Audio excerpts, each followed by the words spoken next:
إن الحمد لله نحمده ونستعينه ونستغفره ونعوذ بالله من شرور أنفسنا ومن سيئات أعمالنا من يهده الله فلا مضل له ومن يضلل فلا هادي له أشهد أن لا إله إلا الله وحده لا شريك له وأشهد أن محمدا عبده ورسوله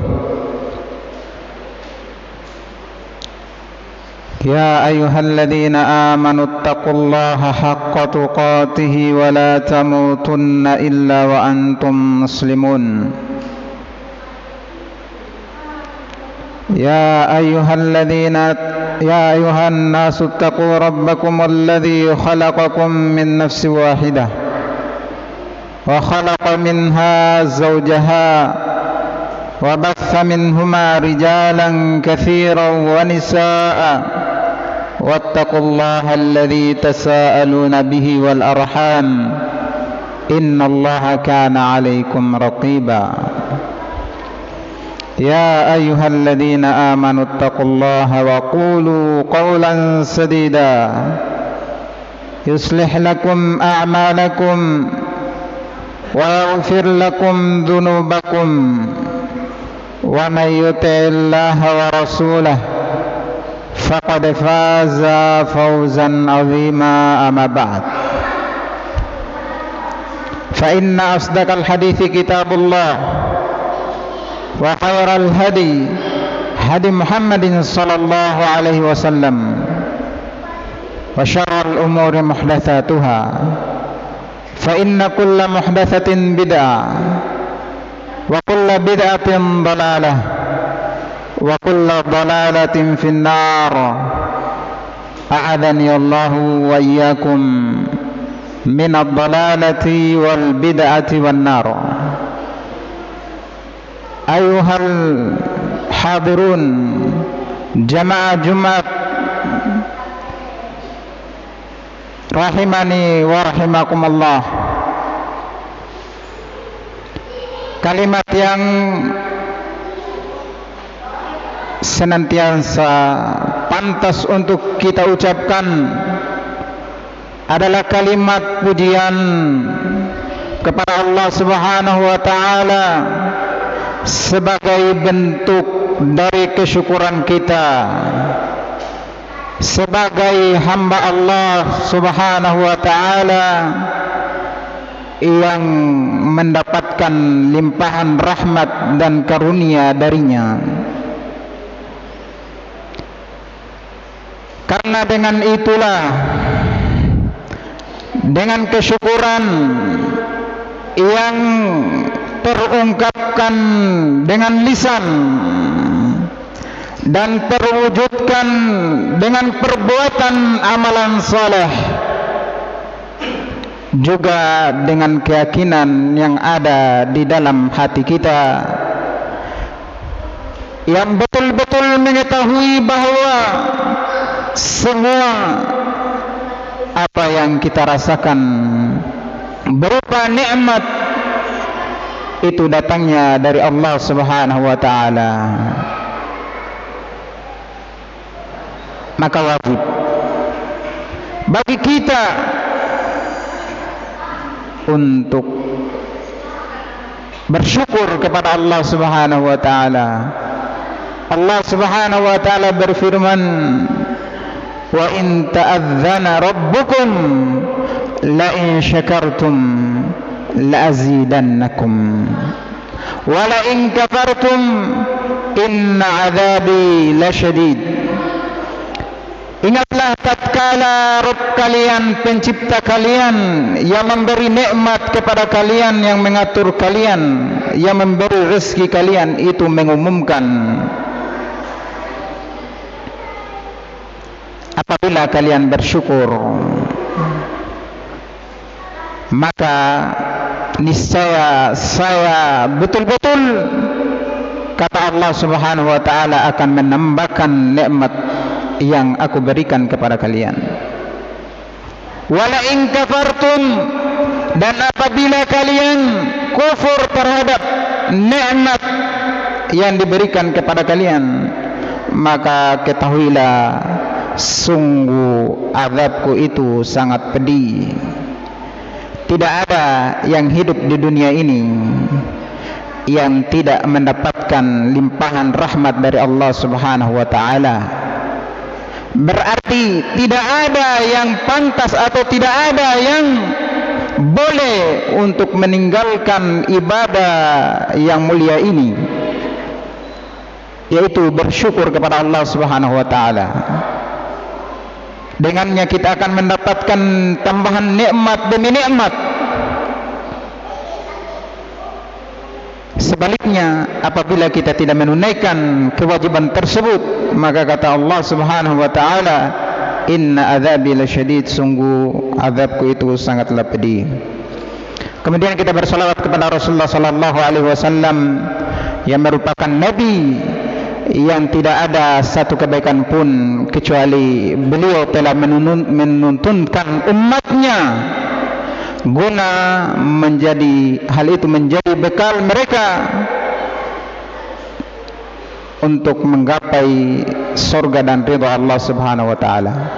Dan tidak ada satu jalan yang jelek, satu jalan yang mengantarkan kepada kebinasaan, neraka, kemurkaan Allah Subhanahu wa taala, kecuali beliau telah memperingatkan umatnya sallallahu alaihi wa ala alihi wa sahbihi wasallam.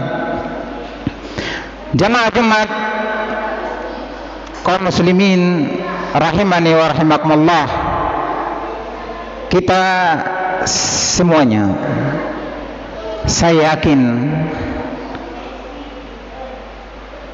pasti menginginkan yang namanya kebahagiaan, kesejahteraan hidup, baik itu dia hidup di dunia atau di akhirat. Dan kebahagiaan yang di dunia dan di akhirat itu sesuatu yang berbeda.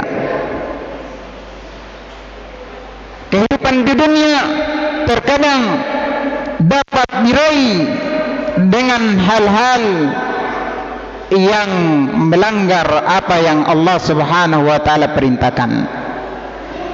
Dia bisa rasakan kebahagiaan sementara dan bisa diraih dengan melakukan amalan-amalan yang Allah Subhanahu wa taala ridhai. Tapi kebahagiaan di akhirat, ketahuilah, tidak akan digapai, tidak akan pernah didapatkan oleh orang yang melanggar, orang yang melakukan pelanggaran, melakukan maksiat. Itu sudah hal yang pasti. Hal ini kita bisa perhatikan bagaimana Rasulullah sallallahu alaihi wasallam menjelaskan bahwasanya ada saja kebahagiaan itu didapatkan kalau di dunia dengan perkara yang melanggar apa yang Allah Subhanahu wa taala perintahkan. Sebagaimana dijelaskan, kata Rasulullah sallallahu alaihi wasallam, yu'ta birajulin min an'ami ahli dunya, didatangkan pada hari kiamat nanti seorang yang kehidupannya paling bahagia di muka bumi, wa huwa min ahli nar, dan dia termasuk penduduk neraka. Berarti kebahagiaannya dia dapatkan dengan hal yang melanggar. Karena kalau kebahagiaannya dia dapatkan karena konsisten melakukan perintah Allah Subhanahu wa taala, maka pasti dia akan menjadi penduduk surga.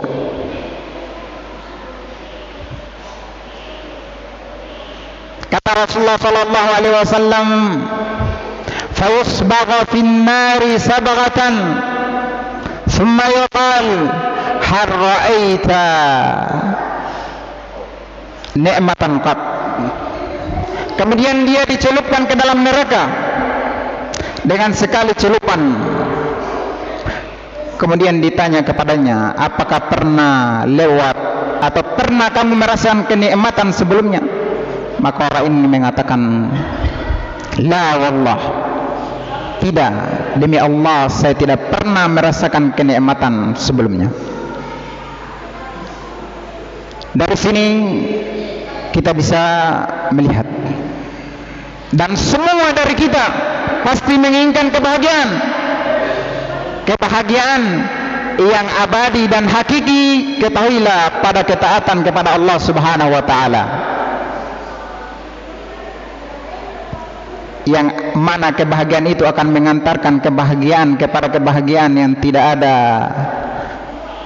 tandingannya, yaitu kebahagiaan ketika kita merasakan nikmat beribadah kepada Allah Subhanahu wa taala. Oleh sebab itu Allah Subhanahu wa taala mengatakan, faman thaqulat mawazinuhu faulaika humul muflihun wa man khaffat mawazinuhu faulaika alladhina khasiru anfusahum fi jahannam khalidun.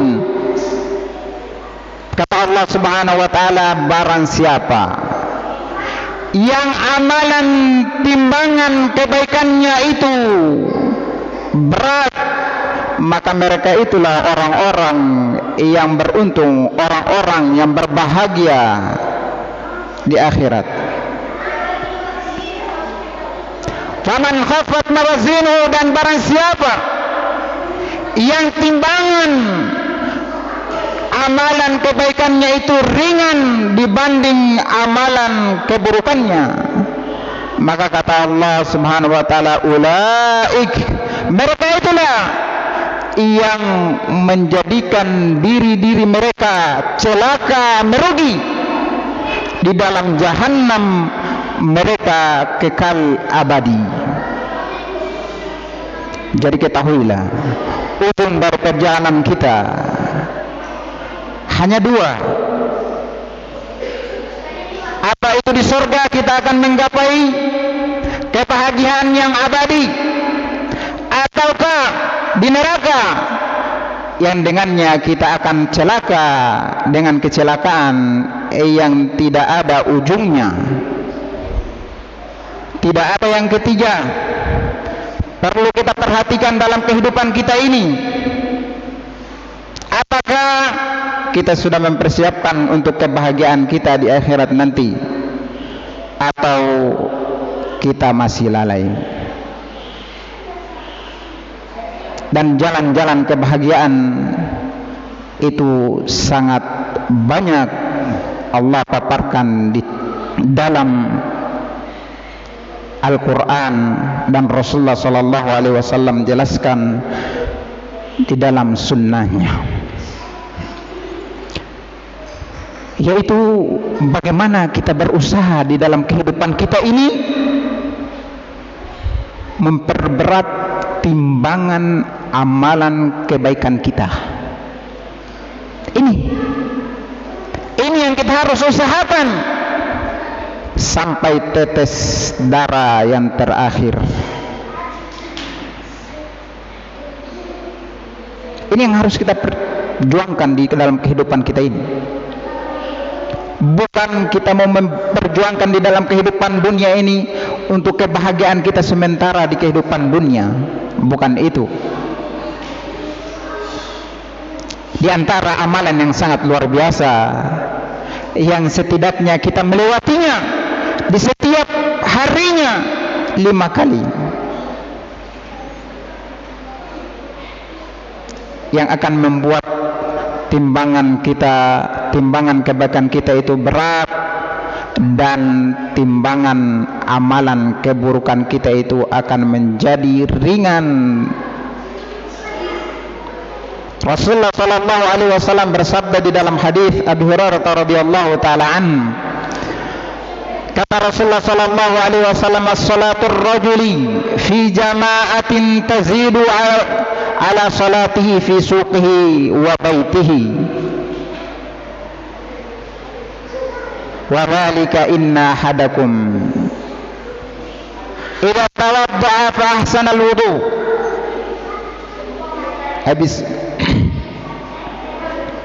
Thumma atal masjid lam yukhrijuhu illa shalah, lam yanhizuhu illa shalah. Kata Rasulullah sallallahu alaihi wasallam, "Lam yakhtu khutwatan illa rufi'a lahu biha darajah wa khutta anhu biha khatiyah." Kata Rasulullah sallallahu alaihi wasallam, salatnya seseorang di dalam jamaah, salat berjamaah, tazidu itu melebihi, salatu fi suqihi, salatnya di pasar atau di rumahnya. Berapa kata Rasulullah sallallahu alaihi wasallam? Bid'an wa ishrina darajah, 25, dalam riwayat yang lain 27 kali lipat.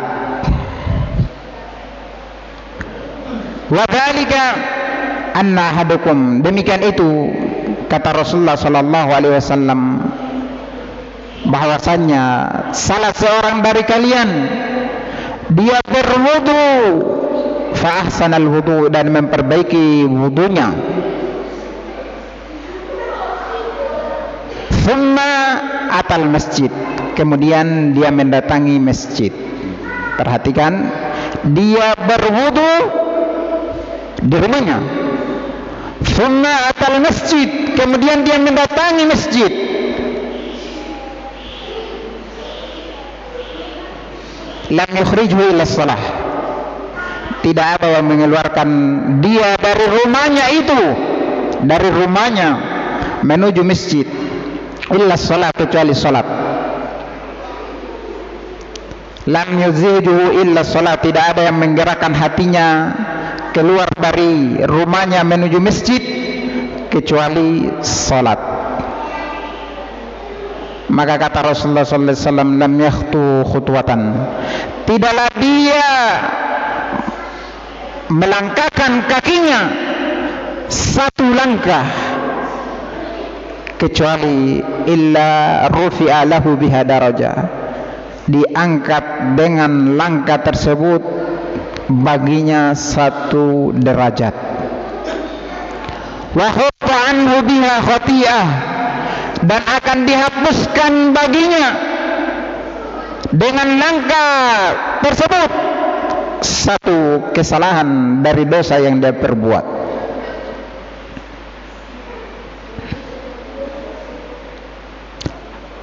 Hatta dakhalal masjid, sampai dia memasuki masjid. Berarti langkah demi langkah akan terhitung sebagai derajat baginya di sisi Allah Subhanahu wa taala, sebagai amalan yang akan memberatkan timbangan kebaikannya, dan langkah demi langkah akan menjadi penggugur dosanya yang akan meringankan timbangan amalan keburukannya. Baru langkahnya jamaah, baru langkah, belum sholatnya, baru langkahnya dari rumah kita menuju masjid, dengan catatan mungkin semuanya dari kita, saya sholat berjamaah di masjid. Yang hadir sekarang ini, kalau belum, dia akan mungkin berazam dan bertekad, insya Allah saya akan sholat ke masjid berjamaah.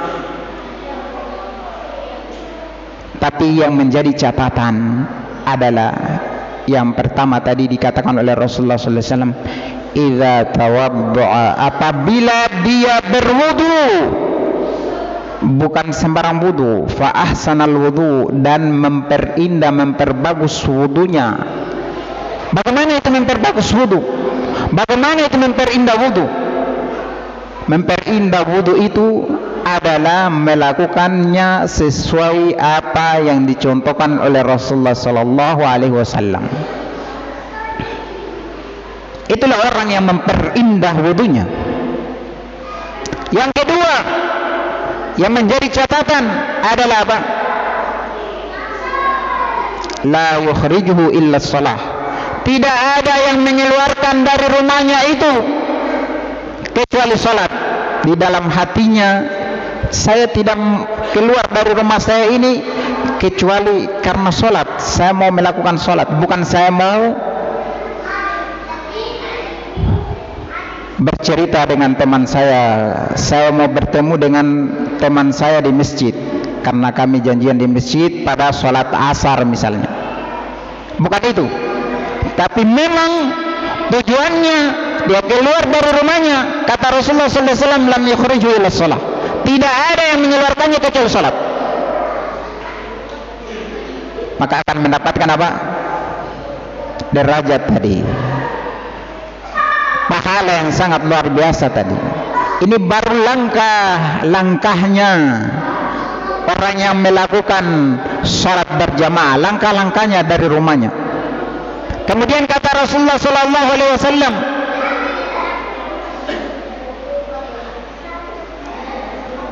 dituliskan lam yazalu fi sholati ma kana as-salatu hiya tahbisuhu. Dan setelah dia masuk sudah berakhir catatan tadi. Ya, sekarang catatan baru bagi amalan dia yang akan memberatkan amalan kebaikannya. Yaitu apa? Dia tertulis salat selama dia menanti salat. Selama yang mengurungnya di dalam masjid itu menyebabkan dia tinggal di dalam masjid itu adalah sholat, maka akan senantiasa tertulis sekalipun dia duduk. Sekalipun dia duduk akan tercatat di sisi Allah Subhanahu wa taala sebagai amalan ketaatan, yaitu amalan sholat.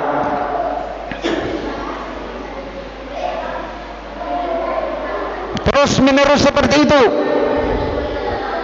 sampai apa? Dia keluar dari masjid. Kemudian setelah itu apa lagi?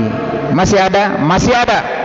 Kata Rasulullah sallallahu alaihi wasallam, wal malaikatu yusalluna ala ahadikum ma dama fi majlisihi alladhi shalla fihi. Maka para malaikat, bukan malaikat satu malaikat, tapi para malaikat yusalluna ala ahadikum, akan bersolawat atas salah seorang dari kalian. Sampai kapan? Bagaimana ketentuannya? Ketentuannya kata Rasulullah sallallahu alaihi wasallam, madama selama dia berada di tempat duduk yang dia sholat padanya. Jadi kita dianjurkan dari luar masuk di dalam masjid, dianjurkan sebagaimana dalam hadis Abi Qatadah radhiyallahu ta'ala, kata Rasulullah sallallahu alaihi wasallam, idza dakhala ahadukum al-masjid fala yajlis hatta yarka' rak'atain.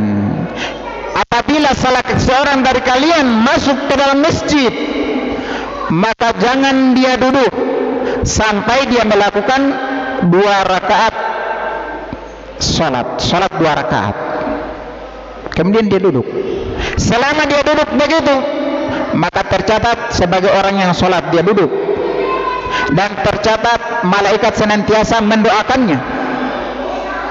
Selama dia duduk di situ di tempatnya, maka keutamaannya kita cari tempat yang kita kira-kira tinggal di situ, kita betah di situ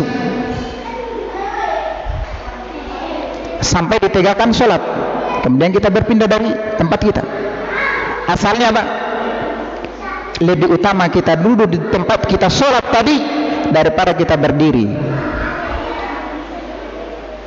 Karena ketentuannya kata Rasulullah sallallahu alaihi wasallam, madama fi majlisihi alladhi shalla fihi, di pada tempat duduk yang dia sholat padanya tadi sebelumnya.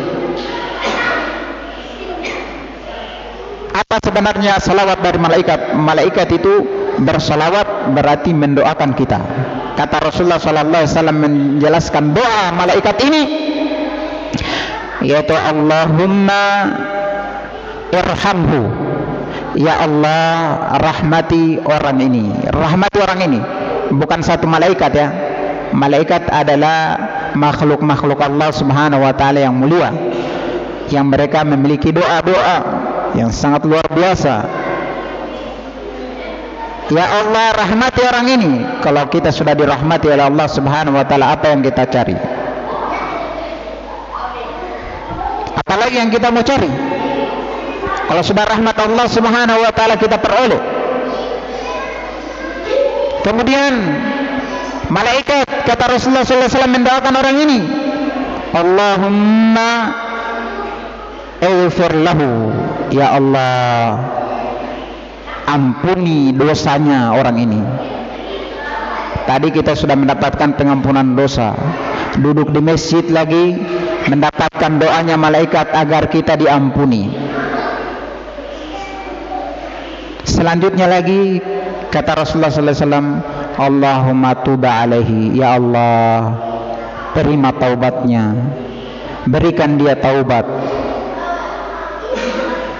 Ini keutamaan yang sangat luar biasa yang patut untuk kita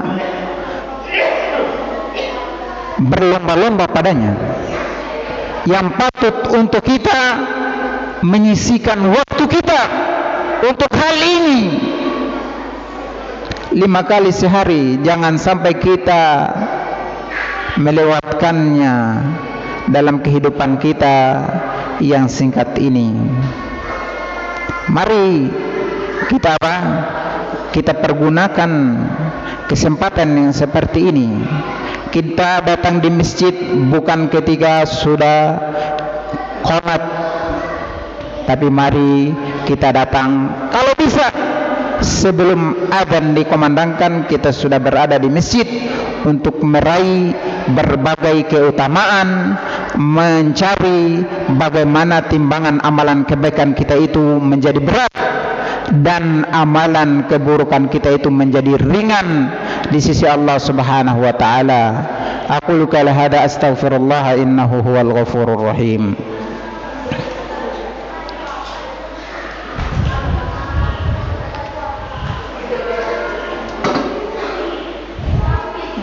Alhamdulillah hamdan katsiran tayyiban mubarakan fih kama yuhibbu rabbuna wa yardah. Asyhadu an la ilaha illallah wahdahu la syarikalah wa asyhadu anna Muhammadan abduhu wa rasuluh sallallahu alaihi wa ala alihi wa sahbihi wa sallam tasliman mazida ma ba'd. Pada khutbah yang kedua ini kami ingin menyampaikan hal yang perlu kita garis bawahi dari apa yang kita dengarkan tadi, yaitu apa? Yang pertama, kita beramal sesuai dengan apa yang dituntunkan oleh Rasulullah sallallahu alaihi wasallam, yang mana hal itu dijelaskan pada pembahasan kita tadi. Fatawadda'a fa ahsanul wudu, dia berwudu dan memperbaiki wudunya. Bagaimana wudu itu diperbaiki? Ketika dia mencocoki apa? Ajaran tuntunan dari Nabi kita sallallahu alaihi wasallam. Dan yang kedua, setiap dari amalan kita hanya memperuntukannya untuk Allah subhanahu wa ta'ala, untuk mendekatkan diri kepada Allah subhanahu wa ta'ala, bukan karena dorongan dan tendensi yang lain, tapi itu semata yang kita harapkan dari amalan kebaikan kita. Bagaimana diisyaratkan di dalam hadis tadi, kata Rasulullah sallallahu alaihi wasallam, lam yukhrijhu illa shalah, tidaklah ada yang mengeluarkan dari rumahnya kecuali dia ingin mendirikan salat. Dengan ini semua dari amalan yang mengantarkan menuju surga akan ketemu dengan hal ini. Dua hal ini, kalau kita perhatikan, semua amalan yang akan mengantarkan ke surga Allah Subhanahu wa taala, kepada keridhaan Allah Subhanahu wa taala, yaitu dengan dua hal ini. Beragam amalan soleh, beragam kegiatan amalan yang mengantarkan kepada surga, tapi titik temunya adalah ketika amalan tersebut mencocoki ajaran Rasulullah sallallahu alaihi wasallam dan kita lakukan hal tersebut karena mengharapkan wajah Allah Subhanahu wa taala. Ini ujung dari semua amalan. Dia dasar dan titik temu semua amalan yang akan mengantarkan kepada surga Allah Subhanahu wa taala dan keridhaan Allah Subhanahu wa taala. Dengan kita memurnikan pengikutan kita kepada Rasulullah sallallahu alaihi wasallam dan kita memurnikan maksud kita di dalam beribadah hanya mengharapkan wajah Allah Subhanahu wa taala. Innallaha malaikatahu yusholluna 'alan nabi ya ayyuhalladzina amanu shallu 'alaihi wa sallimu taslima. Allahumma shalli ala Muhammad wa ala ali Muhammad kama shallaita ala Ibrahim wa ala ali Ibrahim fil alamin innaka Hamidum Majid. Allahumma barik ala Muhammad wa ala ali Muhammad kama barakta ala Ibrahim wa ala ali Ibrahim fil alamin innaka Hamidum Majid. Allahumma ighfir lil muslimina wal muslimat wal mu'minina wal mu'minat al ahya'i minhum wal amwat ya qadiyal hajat. Rabbana atina fid dunya hasanah wa fil akhirati hasanah wa qina adzaban nar. Subhana rabbika rabbil izzati amma yasifun wa salamun alal mursalin walhamdulillahi rabbil alamin. Aqimis shalah.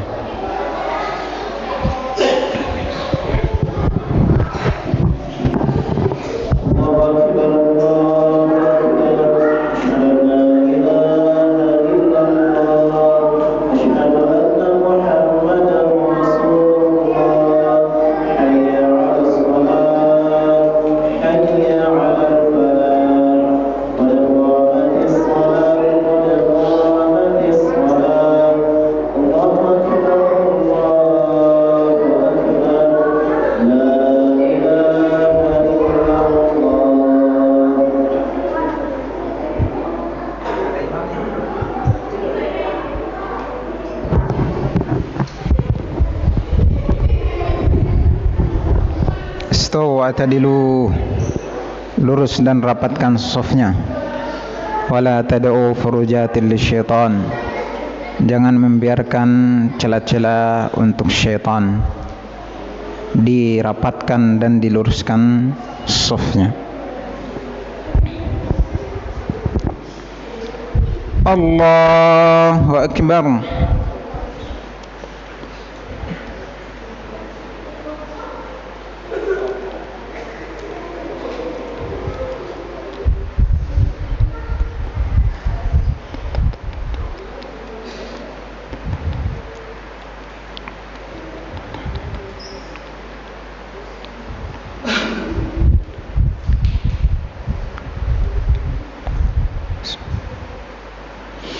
Alhamdulillahi Rabbil Alamin Ar-Rahmanir Rahim Maliki Yawmiddin Iyyaka na'budu wa iyyaka nasta'in اهدنا الصراط المستقيم صراط الذين أنعمت عليهم غير المغضوب عليهم ولا الضالين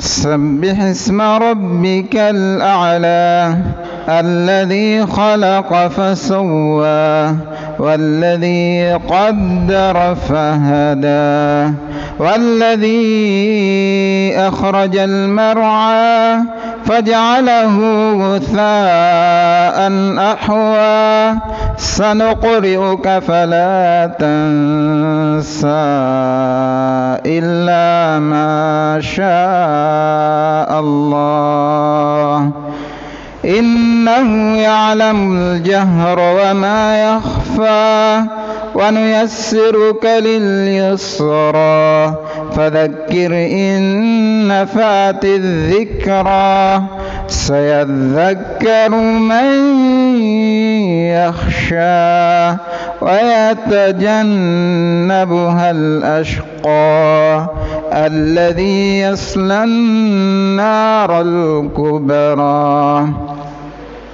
ثم لا يموت فيها ولا يحيا قد أفلح من تزكى وذكر اسم ربه فصلى بل تؤثرون الحياة الدنيا والآخرة خير وأبقى إن هذا لفي الصحف الأولى صحف إبراهيم وموسى.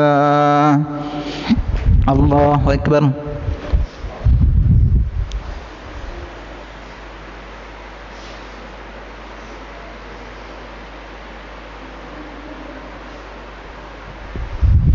سمع الله لمن حمده.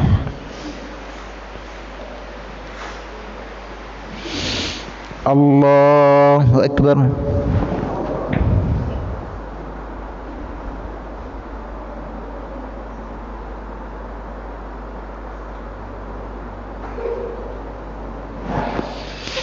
الله أكبر.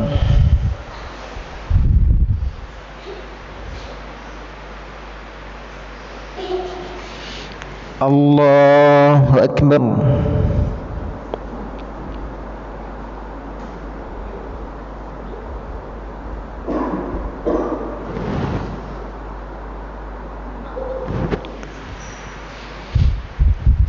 الله أكبر.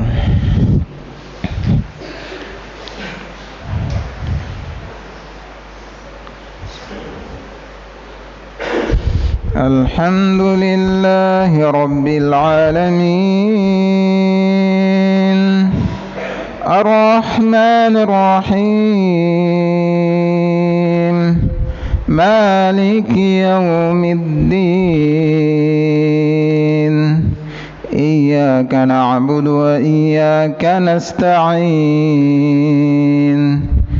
اهدنا الصراط المستقيم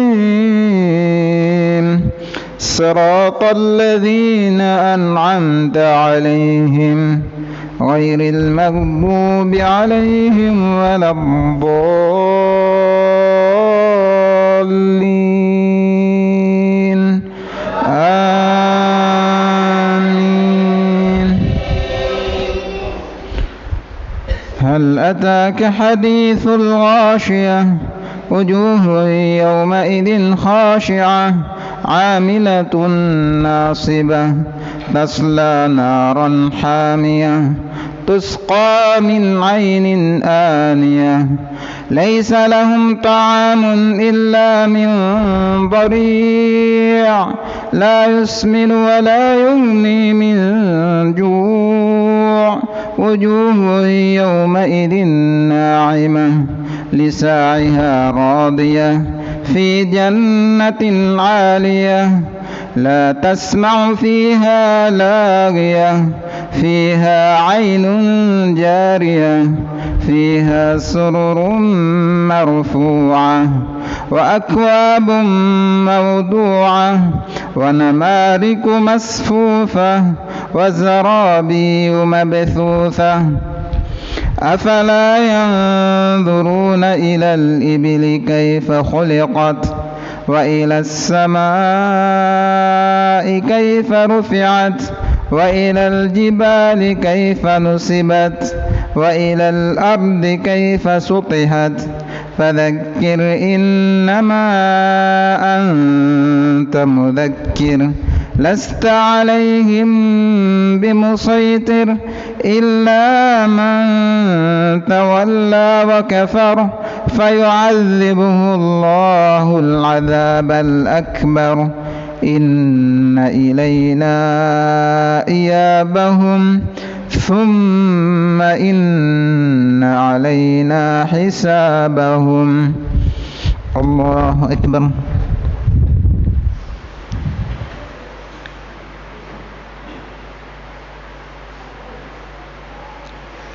سمع الله لمن حمده.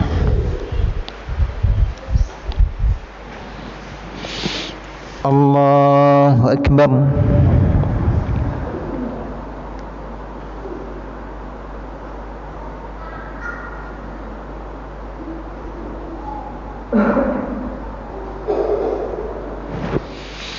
الله أكبر.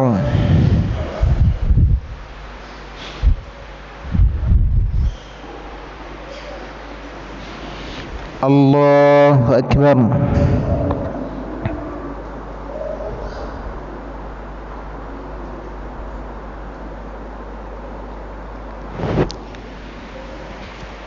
الله أكبر.